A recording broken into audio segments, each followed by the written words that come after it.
Okay, so we're into part 4 where we're going to look at models and instances, right? So let me show you the plan for this video.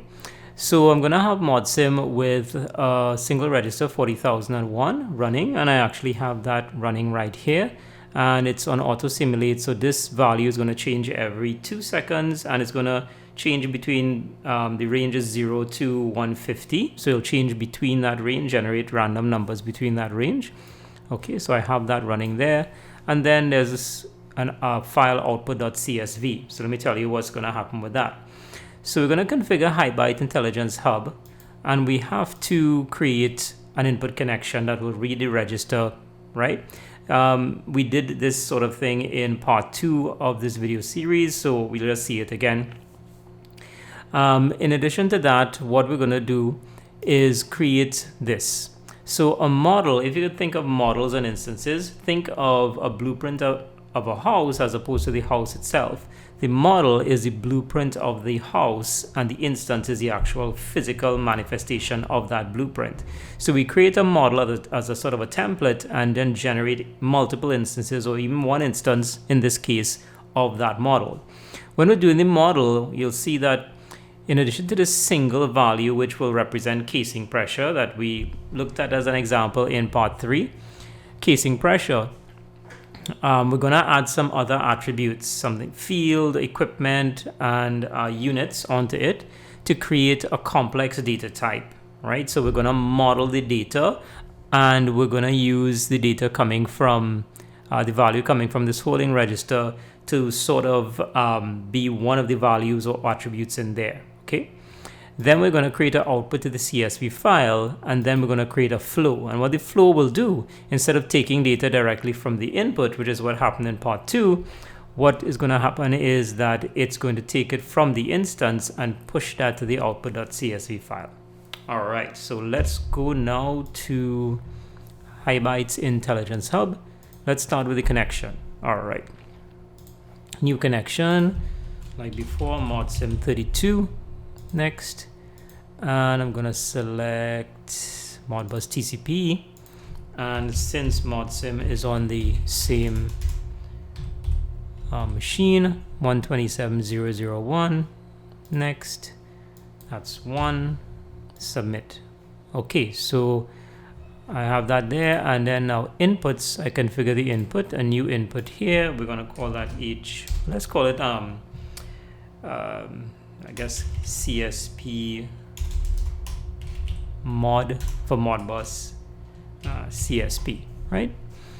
And start address 40,001 key, and create test input, right? So I got that there. This is changing all the time, right? Okay, so it's working.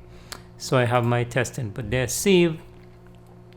I'm going to create now. I'm going to go to the model. Remember this here, I've created that input connection. Now I'm going to go to the instance, right?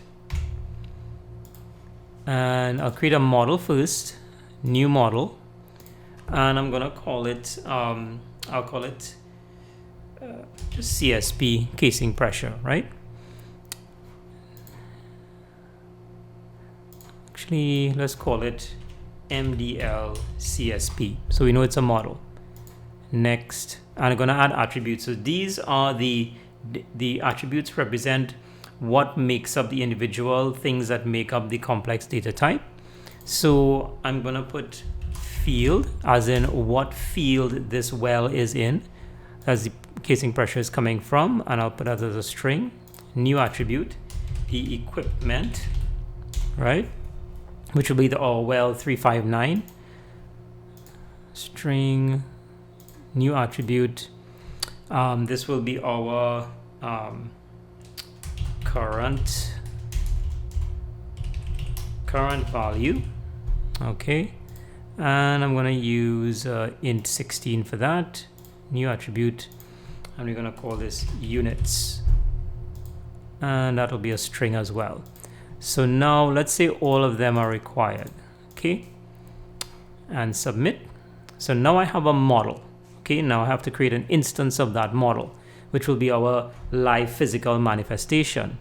So this particular instance, I'm going to call new instance, And I'm going to call this well 359 CSP. Let's call it that, casing pressure. And we're going to select our model, which is MDL CSP. And now it knows field, equipment, current value units. So it's taken the model and taken the attributes from the model to do that. The current value we actually want to come from here, our mod sim. So there. And these we want to make it static. Now to do static, you have to actually enter an expression as opposed to just a static value. So you do something like this. Var value is equal to north field. And then you do value. Okay. And I put that, so that's how I'm sort of hard coding everything. Well 359. And here the units will be PSI. Okay, PSI. Good. And I'm submitting that, and I can test the instance. Right, so this is what you get, this complex data type. So this is our model, the instance of our model. North wheel well 359, test again. You see the value, current value is changing. Good, so this is working just fine. So now we have created our model and our instance. Now we have to create our output and the flow. Okay, let's just go again. So I'm going to go back to connections, create a new connection, and we're going to call this out CSV. Okay, next. And we're going to choose CSV as our driver. File directory. What I did is I created this folder C apps output data. So I'm going to use that as my file directory. Process file directory and error directory are usually when you're reading, also writing as well. And I'm just gonna put the same directory there, right? Same folder. Submit. Name is out CSV, right? And output, new output. The name, I'm gonna call this just out file CSV. File name, we're going to call this output.csv. I'm going to leave relative path and delimiter as nothing, and then create. Good. So that's created there. Then I'm going to go to flows, new flow, call this just flow 1. Next, and the input will not be the source will not be the input. It'll be the instance, which is W359 CSP, and the output will be our out CSV, out file CSV. That's our output connection, right? And then next, and interval, let's make it every 2 seconds. It's going to write to the file, submit.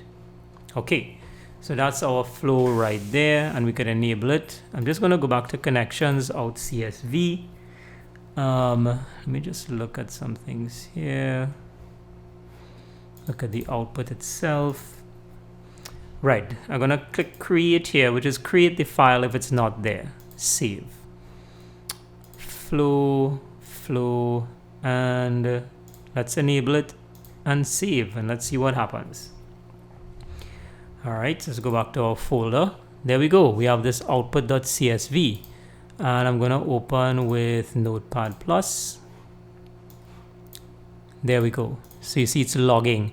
So what it does, it sends the name of the actual output, the model that's used, so the name and the model that's been used, and also timestamp. So the model is CSV, and this is the actual instance. So it says instance model. And then these are our fields here: field, equipment, current value, and units. Okay. And you see North Field, well 359, so on. Now I know a CSV is very simplistic, but this could very well be a database table. So SQL Server or MySQL and that sort of thing. So what is important here is that we have taken this single data value and created a model, a more complex data value. And that is part of data ops. We are now modeling the data to create more context around the data, and then write it to the CSV file, or we could even write to a database. And what that does as well is that the output of this instance output could be written to multiple systems, and it'll be consistent all through. And in this way, models could also be where you, instead of just having it like this, you can have data coming from different data sources all combined into one data block and sent consistently to various systems. All right, so those are models and instances, and we use this CSV file to actually show the operation of it. And look how much it's logged, right? So you see the value is changing right there. Okay, and that's models and instances. So I hope you see how it adds context to the data and how we can use it to then be pushed to various systems, in this case the CSV. Okay.